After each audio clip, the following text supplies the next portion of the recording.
On screen again? Yeah.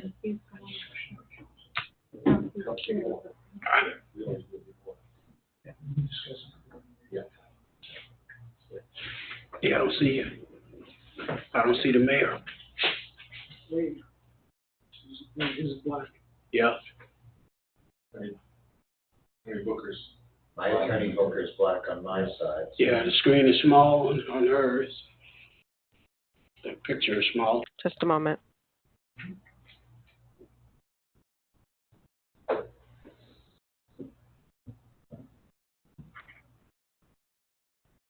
Thank you again for joining us for the local planning agency meeting. This is Zoe Burgess, your city clerk. This meeting is being held with a quorum of city council members physically in attendance at the Westlake Council Chambers at 4005 Seminole Pratt Whitney Road. Mayor Roger Manning, Councilman Patrick Paul, Councilman John Paul O'Connor, and Councilwoman Kara Crump are present physically. Vice Mayor Katrina Long Robinson is absent. City Attorney Pam Booker and City Manager Kenneth Castle are physically in attendance. City Clerk Zoe Burgess and Planning and Zoning Director Nilsa Zacharias are via communications media technology. Ms. Zacharias, can you confirm that you're on the line and able to hear us? You need to unmute, Nilsa. Ms. Zacharias, can you repeat yourself, please? Yes, I'm here and I can hear you, Zoe. Thank you. Thank you very much. Public comments are accepted at least 24 hours prior to the meeting utilizing the electronic comment card available on the city's website. Public comments are also permitted at the appropriate time during the meeting. The mayor will call for such during public comment, both in the beginning and the end of the meeting, as well as public hearing section of the agenda. You may participate at this time utilizing the system's virtual hand feature and waiting to be acknowledged if you wish to comment. Please note this meeting is being recorded, both voice and video, and to remember your mic may be live. I will mute any microphones that carry any feedback or interruptions. However, you can unmute yourself. Any person in the virtual meeting causing a disruption or being inappropriate will be removed from the meeting. If I may also remind those physically in attendance, please utilize microphones so that the virtual audience and a clear recording of the meeting is produced. Thank you, Mayor Manning. Thank you. I'd like to call to order the local planning agency meeting at 7:28 p.m. This meeting is being held in accordance with the Governor's Executive Order 2020-69, as extended by Executive Order 20-193, and is adopted by the City of Westlake Council in Emergency Ordinance 2020-08. Due to COVID-19 and the need to ensure public health, safety, and welfare, this meeting may be conducted without a quorum of its members present physically or at any specific location, and utilizing communications media technology such as telephonic or video conferencing as provided by Section 120.54 5B2 Florida statutes. We have a roll call, please. Councilman O'Connor? Present. Councilwoman Crump? Present. Councilman Paul? Present. Vice Mayor Long Robinson is absent. Mayor Manning? Here. We have a quorum. Okay, thank you. We're going to skip the Pledge of Allegiance. We've already done it in the previous meeting. Do we have any additions, deletions, or modifications to the agenda? I have a few comments regarding the ordinances. Now it's time to discuss them. No, not yet, until it comes up. Got it. No, show no deletions, additions, or modifications at this time.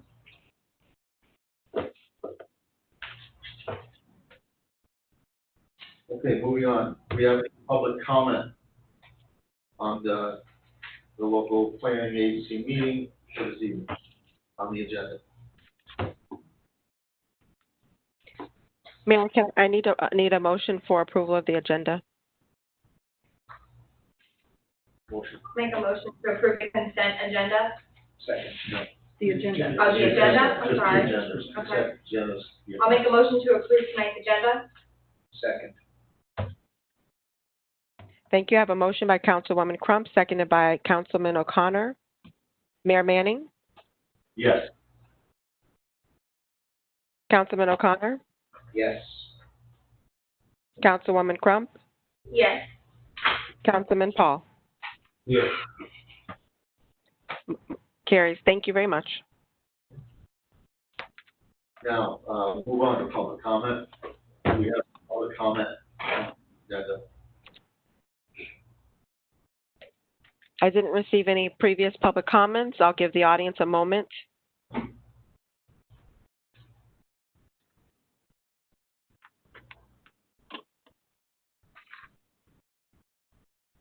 there's any public comments, please raise your virtual hand.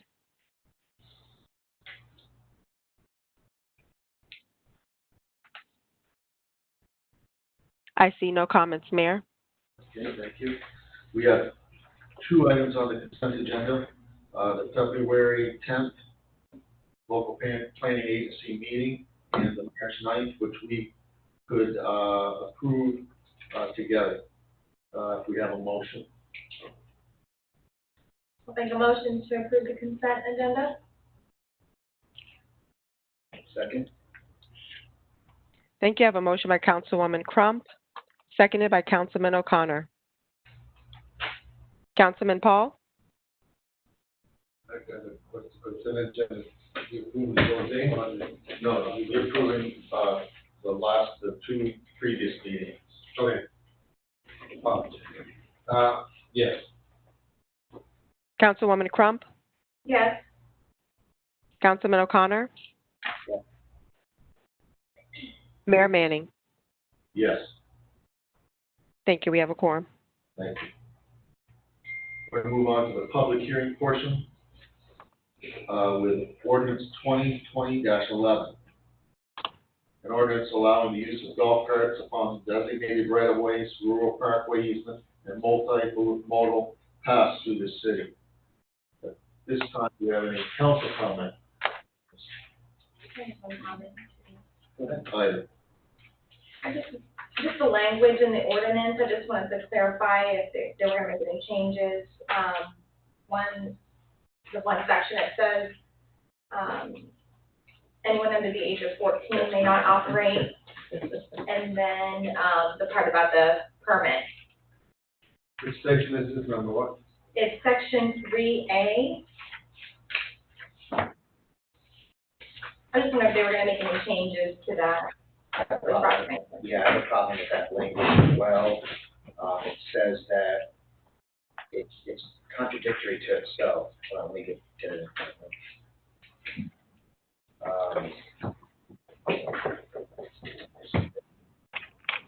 It says you must have a permit to operate, and then it says in one section, you must, nobody under the age of 14. So, on page 3, C, it says it's unlawful for an unlicensed driver, which even if you have your learner's permit in the state of Florida, the minimum age to be a licensed driver would be 15 years old. And then it says golf carts may not be operated on public road by anyone under the age of 14. I just think that's a little bit confusing because 14 is physically impossible. You can't have a license at 14. So at the very least, that should either be stricken or taken down to 15. Now, the permit does make sense because we are going to require that once everybody makes their golf carts safe with the proper safety equipment, the city is going to issue them a permit. So I think that part is okay. So just the language in C and D on page 3. And then my other concern was on page 4, under restrictions at the bottom, it says only electric or power golf carts are authorized by this ordinance upon designated streets or roads. There is no definition in the beginning for a power golf cart. What is a power golf cart? I heard somewhere in the ordinance it says no gas carts. It doesn't actually say it. It alludes to it, but it doesn't define it. Oh, I think that they might be referring to gas as power, but if you, in the very beginning, and I worked through this ordinance I'm several sure you times. did because it was very concerning. Very concerning to you, I know. There is no power golf cart under the definitions.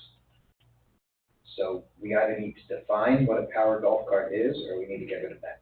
I understand that this was taken directly from the county code, but that doesn't mean that it's right.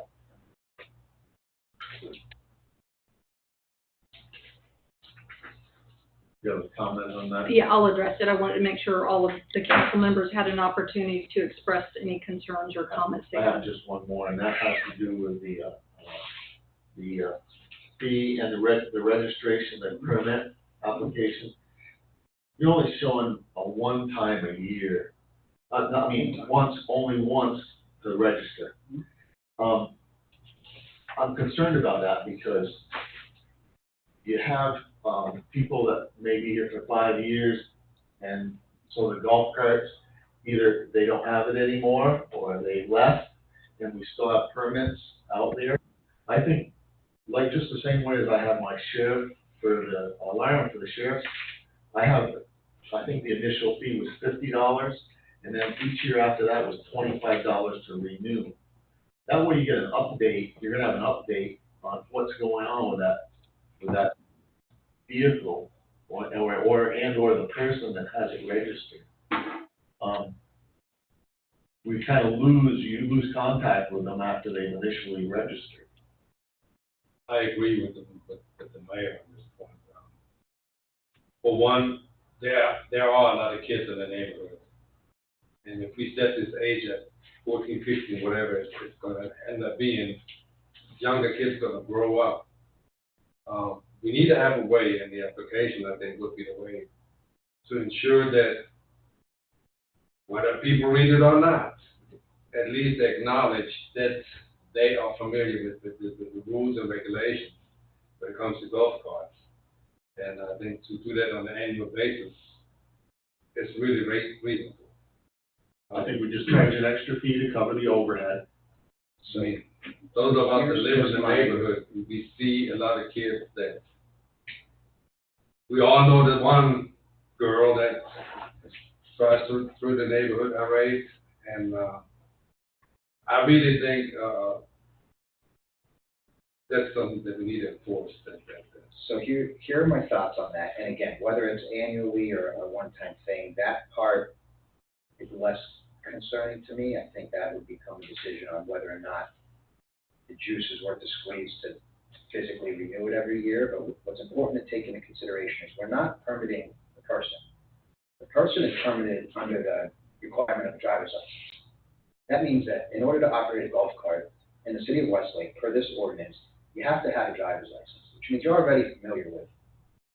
You have to be in the same, if you have a license, it has to be registered to that address that card is, or are you gonna have all different kinds of people just grabbing the card and going, just because they got a But the license? same way anybody can take somebody else's car. Sure, that's true. It's the same. So we're not actually permitting the human. That's done through the state of Florida, the Driver's License Bureau, per our ordinance. In order to drive a golf cart in the city of Westlake, you have to have a valid license. Which means you already know how to drive, or else you wouldn't have passed the driver's license course. That being said, it's important that, from a city liability perspective, as well as everybody else, it's important that the golf cart is safe. It's got the right light signs, the turn signals, the headlights. There's something in there, whether you want to operate it at night, you have to have headlights, etc. There's a provision in there where if you're under the age of 18, you can only operate between a certain time. And that's because that's actually the same code for driving a car. If you're under the age of 18, there are certain hours you're not allowed to operate unless you're going to or from work, which is actually in our ordinance. I think it would be annoying, personally, to ask our residents, we do something else every single year.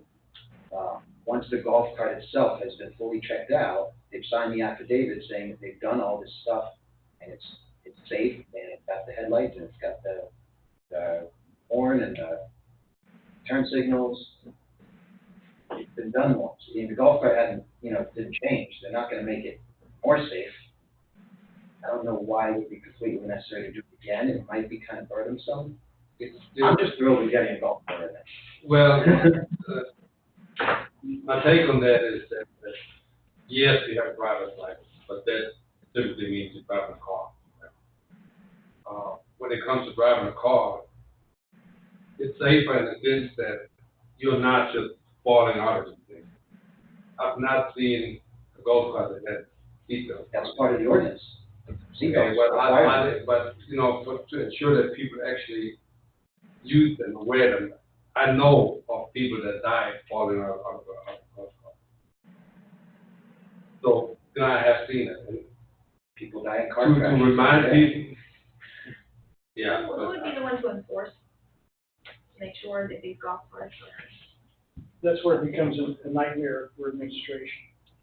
You would not be able to recover the cost, of what it would cost to keep track of everybody every year, get them re-registered, bring them in and check them.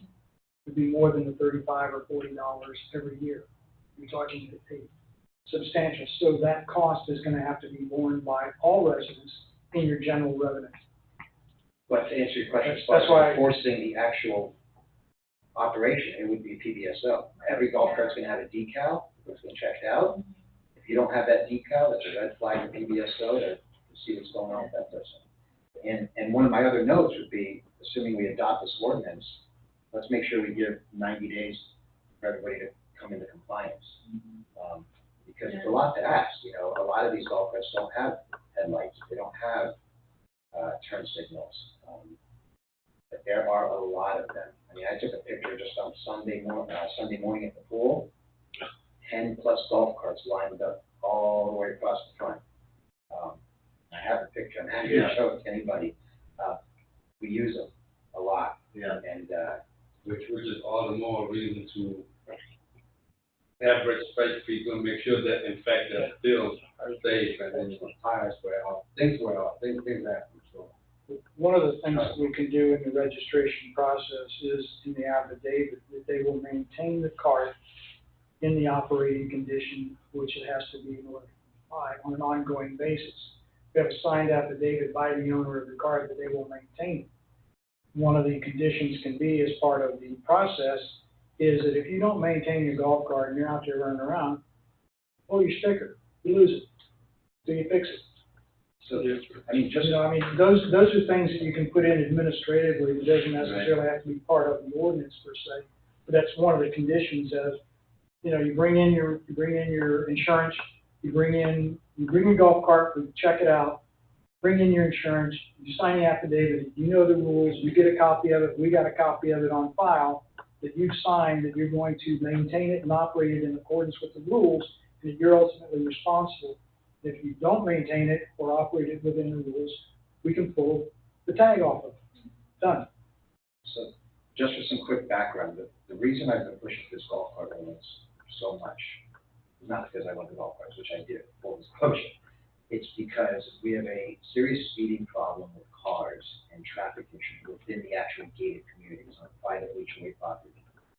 And we want to enter into a traffic agreement with PBSO to allow them to start enforcing the traffic within the gates, which right now it's illegal for them to do. The moment we enter into that traffic agreement, every single golf cart becomes instantly illegal unless we have this ordinance. And I'm telling you, we have a lot of golf carts and a lot of residents that love their golf carts, and they hop in it and they go get coffee in the morning, and they used to go to the pool and they used to go to their friend's house for dinner, and you know, these are not all punk kids. These are responsible adults using their golf cart. We just had a golf cart parade for a 6-year-old's birthday on Saturday. The fire department was nice enough to roll by with an engine for the kid's birthday, and it was all golf carts, and some of them had American flags hanging from them, and it was a wonderful sight. It was a great thing. The next step, after we adopt the ordinance, hopefully, will be to try to get that traffic agreement in place so that we can start curbing the speeding and the out-of-control drivers that just won't slow down. But you can't have one without the other, because it'll displace so many responsible residents immediately. It'll hurt the people who are actually responsible.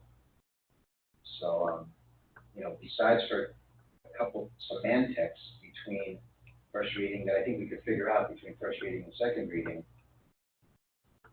I think it's great that we're finally doing this, because it's going to allow us to really make the neighborhood safe Mr. Mayor and Yes, Council. please.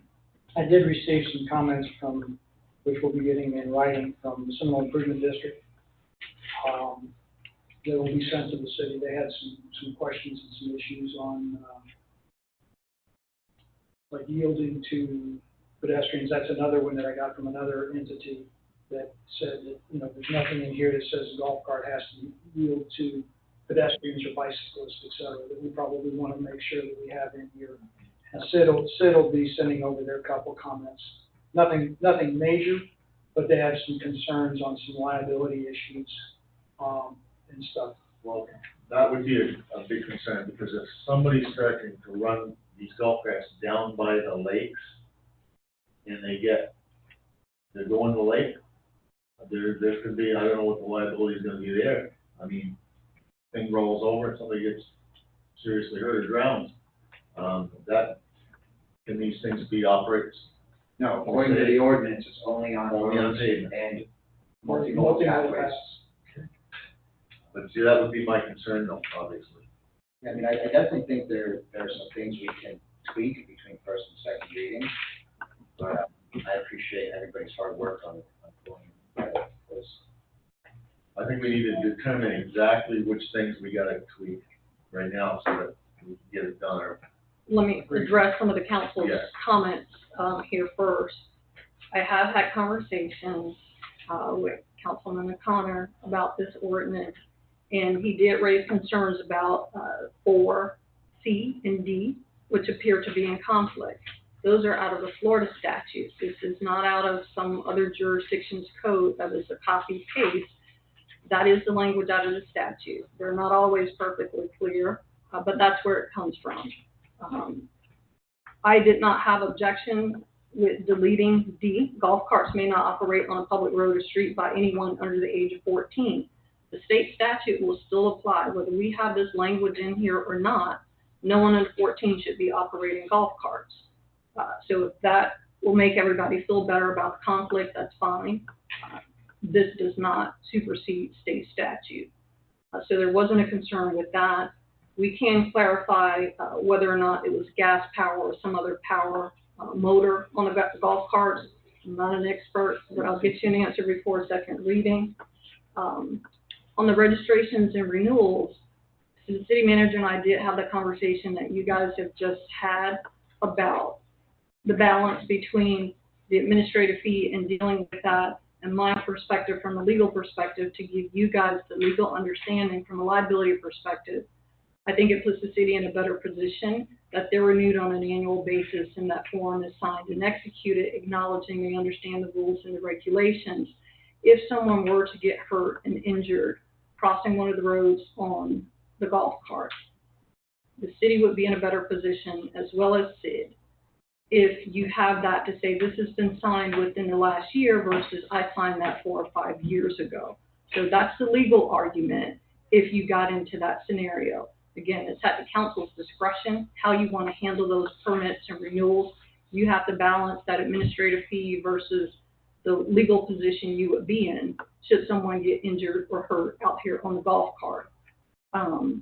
I also went over this with Sid's counsel. Sid's counsel has provided me comments. Sid's counsel is also concerned about some of the liability issues out here for the city. So that was one change that had been made to add some of the additional language in Section 7. So if they have additional comments, I'll be more than happy to take a look at those comments. Sid is not specifically referenced in here from my quick reading, so that might be one of their concerns. But that liability was a concern for them. They had to consent to this before this came to you because it's their rural parkways and their roads that these golf carts will be operating on. The city does not own most of those facilities here throughout the city. So those are my comments, and I'll take direction from the council. This was also looked at by the engineering department, which I know it's in your packet, but I'll state that for the record as well. Certain roads where these cannot be operated on safely due to the speed limit. So you want those residents to have that map. That should also be updated on an annual basis as those roads change, as the rural parkways are built out, or multimodal paths, whatever they are called on the plats. You want residents to be updated on an annual basis. Where can I operate safely? Where can I not operate safely? So that map would be part of that application package when they came in for any renewals. I have one more question. Should there be a limitation on how many youth can be in a golf cart at one time? It does state that it cannot be more than what was originally designed to carry. In other words, Not the question. There are some that carry, extra on this, 4, 5, 6 So people. a four-seater depending golf on the cart size. should have 4 people at max. A six-seater golf cart should have 6 people at max. When it comes to young people, should there be a restriction? We have a restriction. Why not? Maybe something to think about. I'm not implying that we have kids that are way out of control, but we all be young and know that. I think you do have a licensed driver scenario, so I don't think you're gonna have that many of the, you know, yes, you're gonna have a 16-year-old and a bunch of others in there, I understand that, but as long as they're not exceeding the level of the design of the golf cart, there shouldn't be an issue. But by the ordinance, you have to be at least 16 driving it, period. So 16-year-old wants to have 3 14-year-olds, a four-seater golf cart, it's 16-year-old has 3 younger siblings. I don't see an issue with that. He's got a license to drive, he could very well get in his Honda Civic and put his 3 younger people in it and drive around. It's the exact same thing. Now, the ordinance, doesn't allow for 4 14-year-olds to be on there, which I think is proper. It doesn't allow for 4 12-year-olds to be on there. I mean, I think the license requirement, as we're gonna get some pushback from that, from the residents, and tough, it is what it is. We gotta be safe, and I think that license requirement in itself cuts out a lot of the shenanigans. And one more comment I may add, this isn't set in stone. As you implement this, the 90-day suggestion and let everyone come up to speed with it and get registered properly. If there's more changes that need to be made, as you see it's not being utilized properly by the public, we can always come back and do additional amendments to this next year, in 6 months, what have you. Let this go out there and see if further changes need to be made as we come forward. But that's all at the discretion of the council.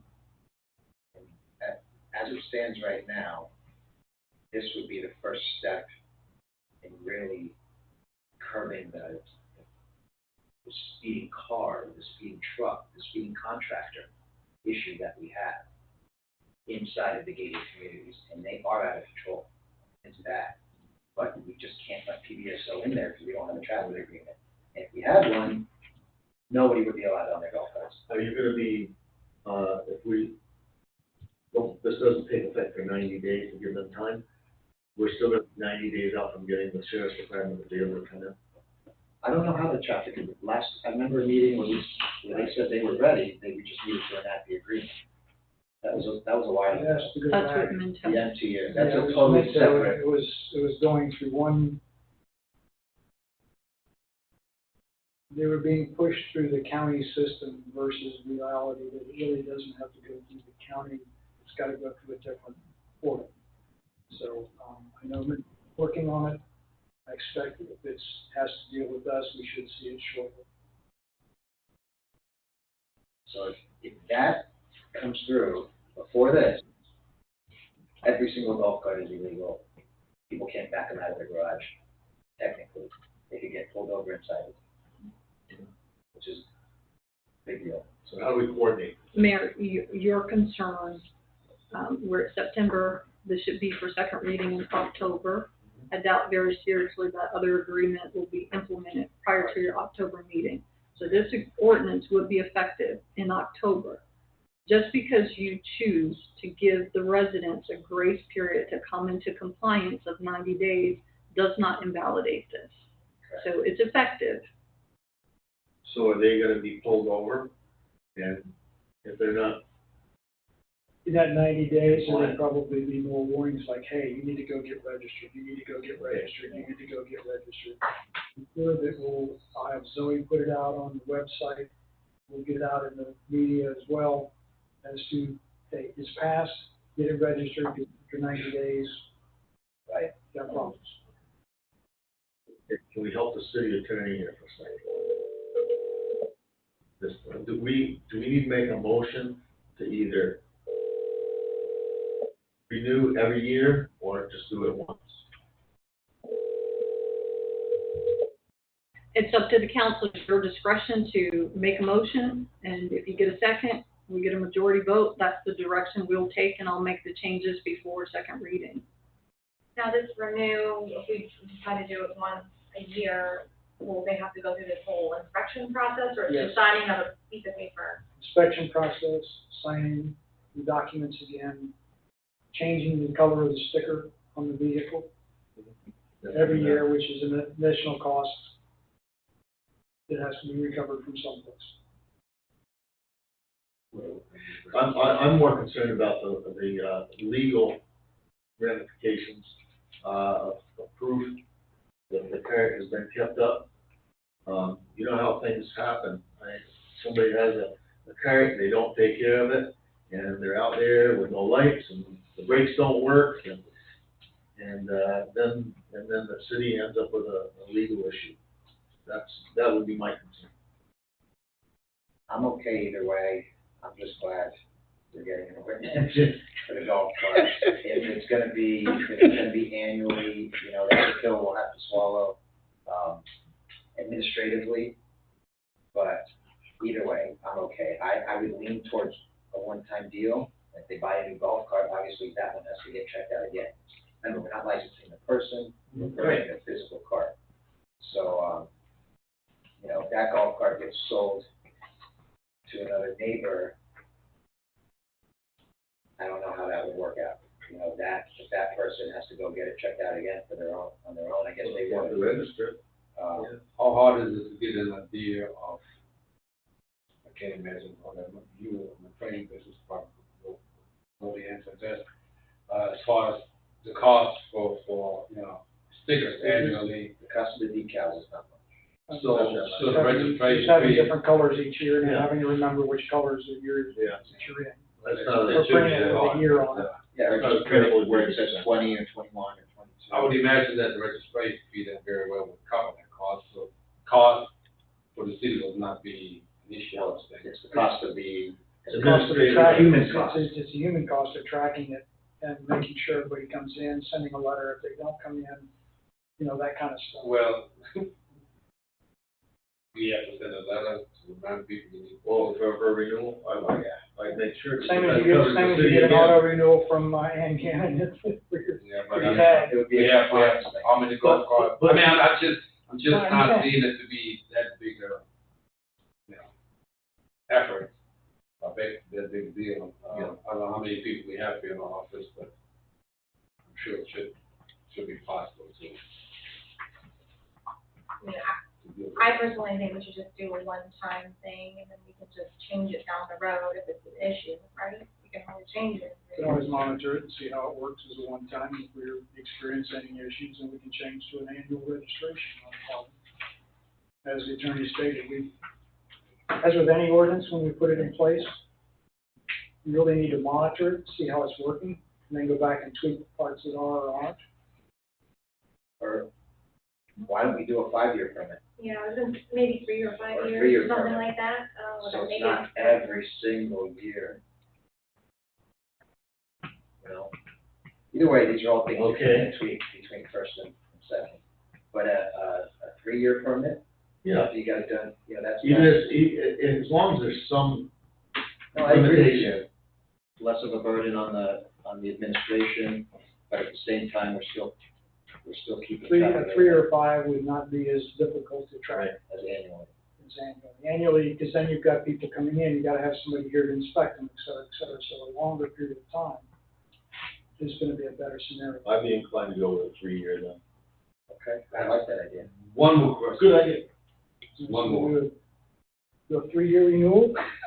Takes bids. But eventually though, wouldn't it be the same effort on our part? No, because people are registering at different times.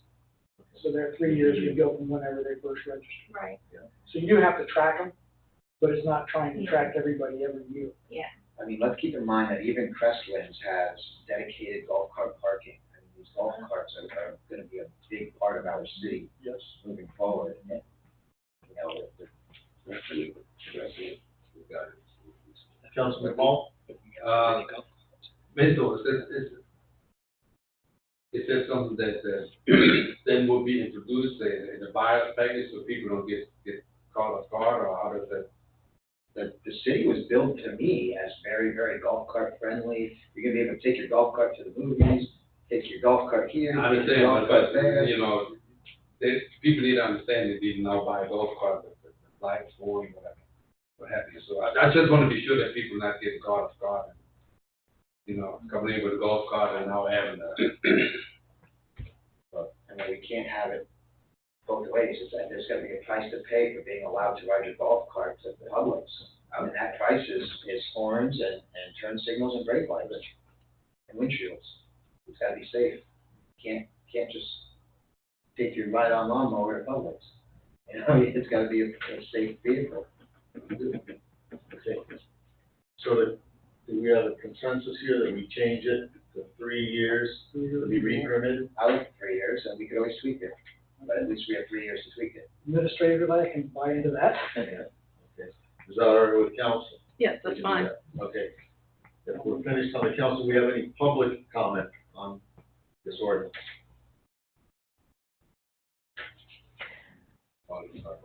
I didn't receive any previous public comments. I'll give the audience a moment to raise their virtual hand.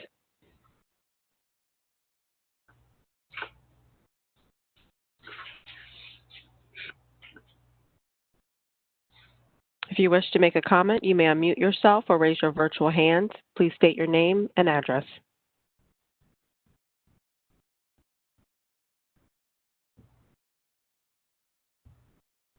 Mayor, I see no comments. Okay, thank you. Would you read by title now, please? Yes. Ordinance 2020-11, an ordinance of the City Council for the City of Westlake, Florida, allowing the use of golf carts upon designated city roads in the City of Westlake, Florida, providing for definitions, providing for codification, providing for conflicts of law, providing for severability, providing for implementation, and providing an effective date. I will gladly make a motion to approve ordinance 2020-11, ordinance allowing the use of golf carts upon designated rights of way, rural parkway easements, and multimodal paths throughout the city, with the recommendation that we allow 90 days or so to become compliant, and what we spoke about, 3 years. Re-permitting in 3 years. Permitting every 3 years. And since this is an LPA, it's a recommendation to the council to approve. Right. With those conditions. I'll second the motion. Thank you. Motion made by Councilman O'Connor, seconded by Councilwoman Crump. Mayor Manning? Yes, approve. Councilman O'Connor? Yes. Councilwoman Crump? Yes. Councilman Paul? Yes. Motion carries. Thank you. Thank you. Okay, we're gonna move on to item B, public hearing, ordinance 2020-12, amendments to chapter 3 to add additional setback provisions for residential zoning districts of residential -1 R1 and residential 2 R2.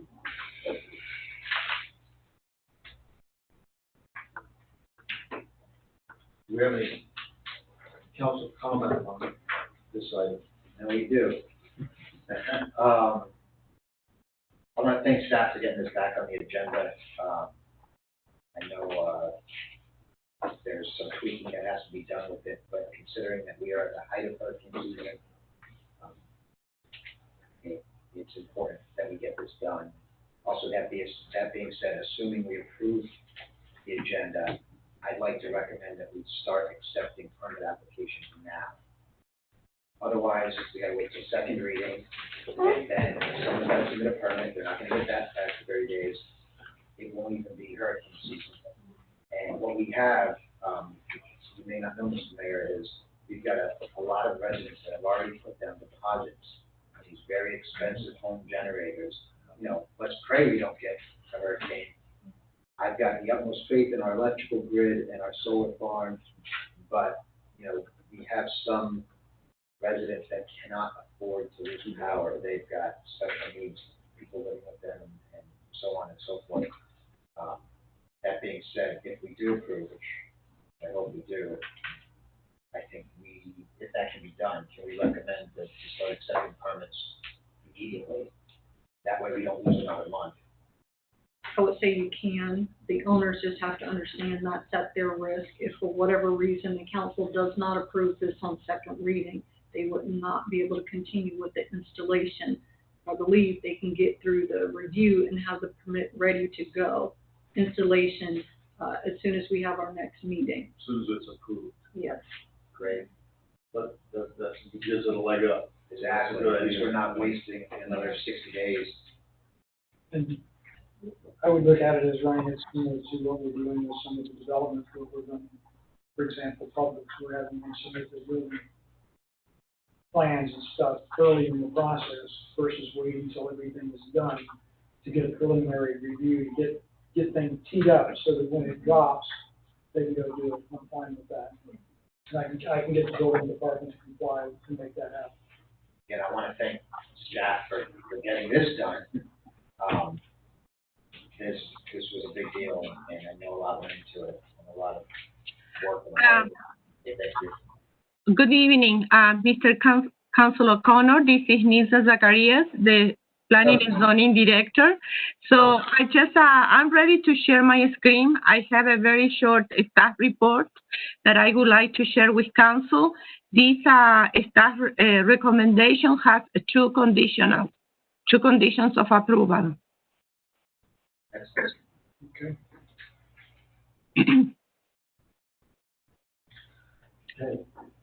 Zoe, just let me know.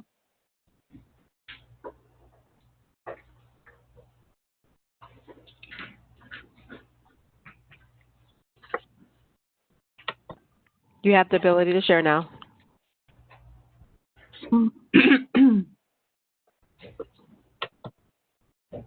So I just opened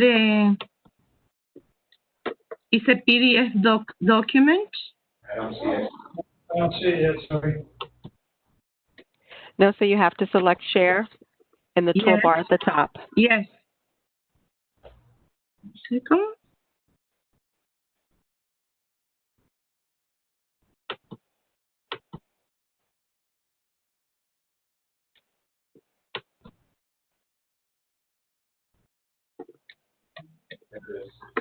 Okay, yay. So this is Ordinance 2020-2012. It's a city-initiated code text amendment to Chapter 3, Zoning District and Standards. This proposed ordinance amends the City Code Chapter 3, Zoning Districts and Standards, creating Article 3.3 to allow setback exceptions for single-family residential properties on the R1 and R2 residential zoning districts. Staff is recommending, based upon the facts and findings contained in this staff report, we are recommending approval with the following conditions. Number one, applicant will need to comply with building department requirements. Number two, applicant will provide a copy of the section of the HOA documents referencing the maintenance easements along with the letter of approval from the HOA for the installation of the standby generator. On this page, we are showing what is currently the interim code. The interim code is requiring 3 feet setback on the side and a 5 feet setback on the rear. By adopting this new ordinance, we are not going to continue with this interim code, which is the requirement right now. The ordinance that is in front of you, and I highlighted the main section, which is number 8, where it says that heating, ventilation, and air conditioning units, including compressor and condensers in the side yard setback, and then visual screening with plant material from the right-of-way and adjacent property shall be provided. Number 9, pool equipment, pumps, heating units, and related mechanical equipment in the side yard setback. Visual screening from the right-of-way and adjacent property shall be provided. Number 8 and 9, we are currently implementing those. That's what is happening right now in every single home. Number 10, permanent standby generator consistent with building, electrical, and manufacturing installation and maintenance requirements in the side yard setback. Visual screening with plant material from the right-of-way shall be provided. Visual screening with plant material for adjacent property as possible shall be provided. Those are the main section of this proposed ordinance, and I would like to focus a little bit on this installation of standby generators on R1 and R2 residential districts.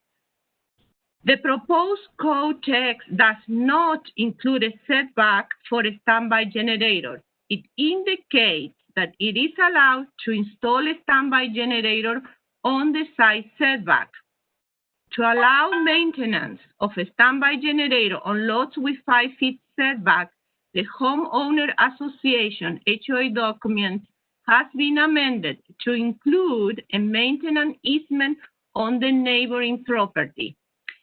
This will allow the homeowner to step into the neighbor property to maintain its standby generator.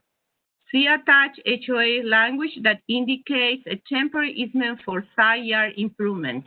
That's attached to this staff report. Now, I just want to refresh all our memories. This has been already presented previously. So on the workshop, for 50 and 40 feet lot wide. So the subject lots allow for 5 feet setback for the principal structure. So the proposed HOA will, language will avoid liability implications since it will allow maintenance of standby generators from the neighboring lot. So the installation on these lots, 50 foot and 40 feet lot wide, presents 2 possible scenarios. Scenario 1, we have a photo and also a graphic. Once the manufacturer allows the 18 inches distance from property line, so the standby generator, there will be, as the graphics indicate, there will be 18 inches from the residential wall. Then 24 inches will be the generator itself, and then there will be only 18 inches from the property line separating 2 lots. And it's also critical, as the graphics indicate, that there should be a minimum 10 feet separation between generators. That is according to the building code. Scenario 2.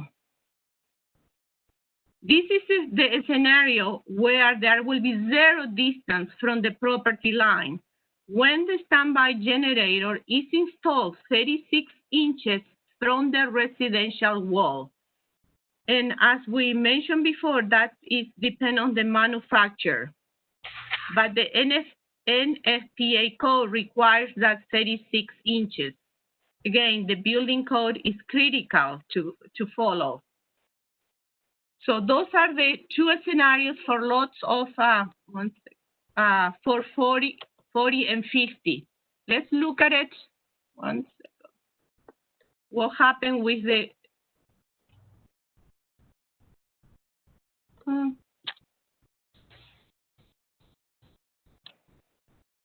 I don't know, Zoe. I think Give it a moment to catch up, Nilsa. It's the graphics. it's the graphics again. Thank you. I'm gonna go slow.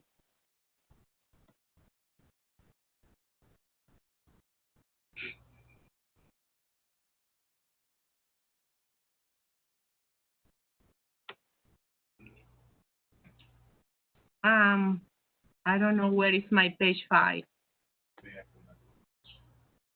Page 5 is showing for the larger lot. What is the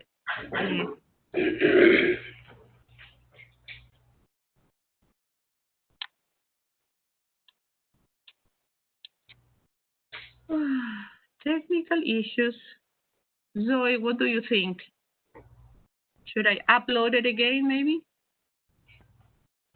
No, because you're sharing the screen right now. That's what. Do you see it on your screen No. at all? I don't know, Nilsa. One second. 50 and 40. Well, I can just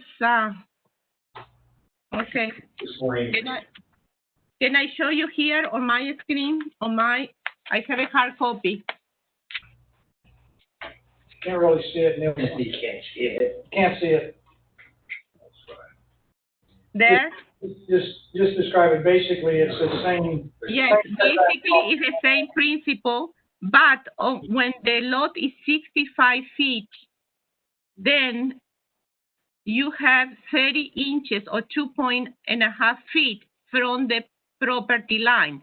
So there is room for maintenance.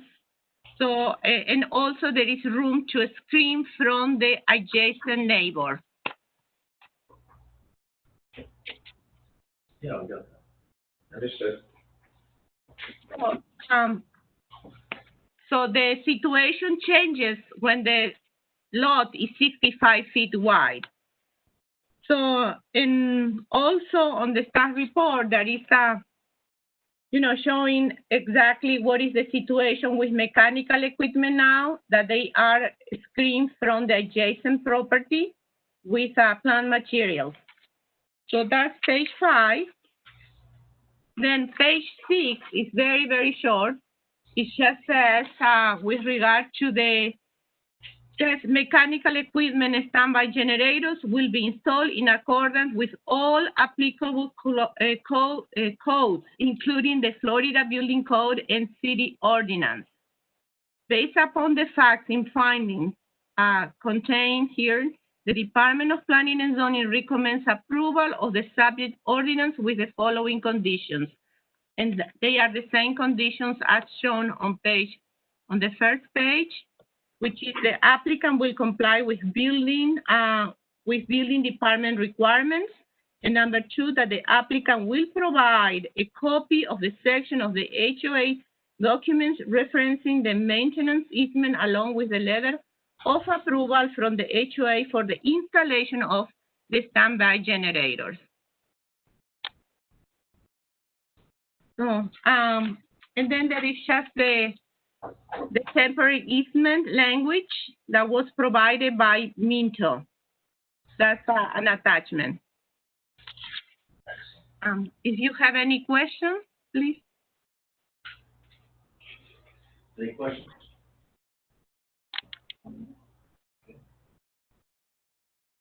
And do we have any? Yes, thank you. Thank you, Nelson. You're welcome. Do we have any public comment?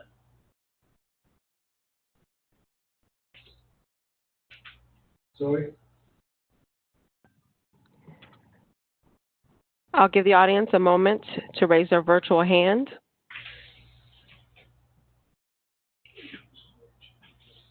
Hi, Zoe. I have a question. This is Alicia Torres. Please state your address, Ms. Torres. 5847 Whippoorwill Circle, Westlake, Florida. Thank you. I just wondered if there were any sized lots, and I'm thinking about Sky Cove right now, which I think has the smallest current lot size, where a generator would just not be feasible. Does anyone know that? Can I answer the question, please? Yes, go ahead.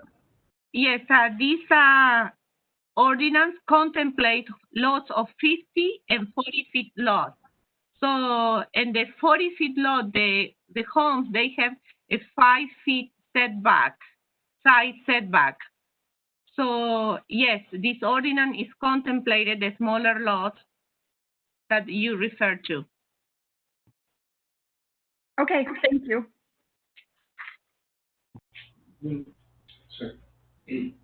Minimum distance between buildings for fire code is 10 feet. So none of the houses, regardless of the size of the lot, are gonna be closer than 10 feet unless it's a townhome that's adjoined with a firewall. Yeah. Everything else will be a minimum of 10 feet apart, 5-foot setbacks. Okay, we have no further public comment or council comments. Would you read by title, please, Zoe? Yes, ordinance 2020-12, an ordinance of the City Council for the City of Westlake, Florida, amending Chapter 3 entitled Zoning Districts and Standards to include additional setback provisions for residential zoning districts of Residential 1, R1, and Residential 2, R2, providing for codification, providing for a conflicts clause, providing for severability, and providing an effective date.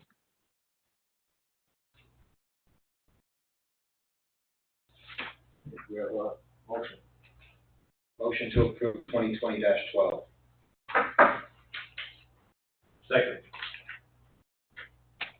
Motion made by Councilman O'Connor, seconded by Councilman Paul. Roll call, Councilman Paul?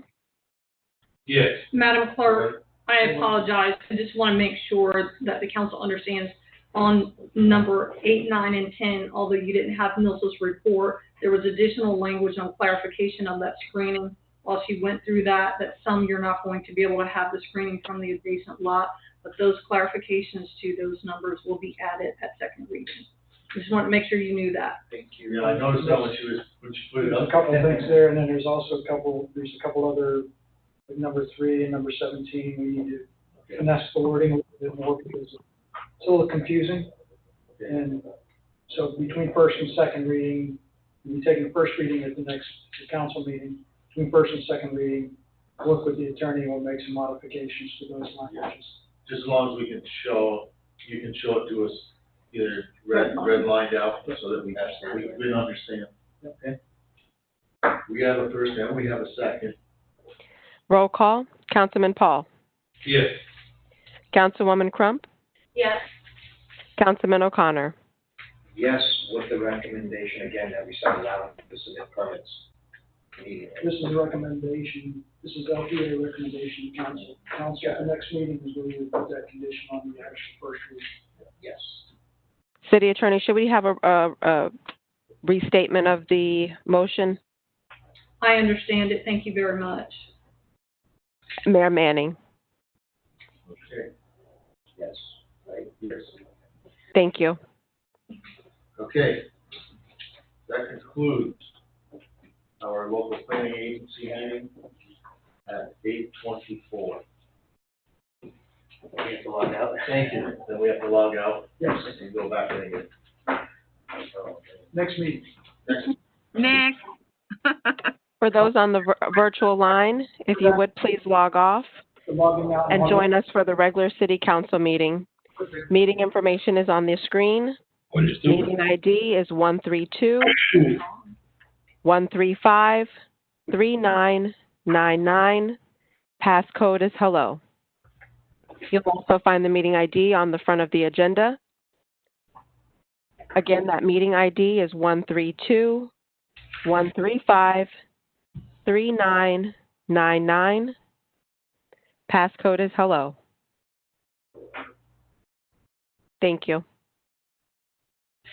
Meeting has to start. Yep. Yeah, so she's still